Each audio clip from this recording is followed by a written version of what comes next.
కేటీఆర్ పూర్తి పేరు కల్వకుంట్ల తారక రామారావు. ఆయన 1976 జూలై 24న కొదురుపాక బోయినపల్లి మండలం సిరిసిల్ల జిల్లాలో పుట్టాడు. కేటీఆర్ పోస్ట్ గ్రాడ్యుయేట్ పూర్తి చేశారు. కేటీఆర్ జీవిత భాగస్వామి పేరు శైలిమా కల్వకుంట్ల.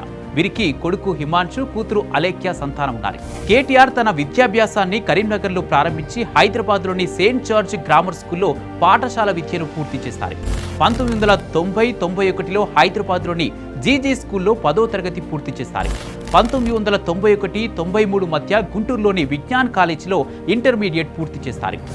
మెడిసిన్లో ప్రవేశం పొందడానికి హైదరాబాద్లో ఎంట్రన్స్ పరీక్ష రాశారు. అయితే కర్ణాటకలో వచ్చిన మెడికల్ సీట్ను తీసుకోకుండా నిజాం కాలేజ్లో మైక్రోబయాలజీ డిగ్రీలో చేరారు. 1996-98 మధ్య మహారాష్ట్రలోని పూణే విశ్వవిద్యాలయంలో బయోటెక్నాలజీలో ఎంఎస్సీ పూర్తి చేశారు. అనంతరం 1998 నుంచి 2000 మధ్య అమెరికాలో సిటీ యూనివర్సిటీ ఆఫ్ న్యూయార్క్లో ఎంబీఏ పూర్తి చేశారు. ఆ తర్వాత అమెరికాలోని ఇంట్రా ప్రైవేట్ కంపెనీలో ప్రాజెక్టు మేనేజర్గా 5 ఏళ్ల పాటు పనిచేశారు.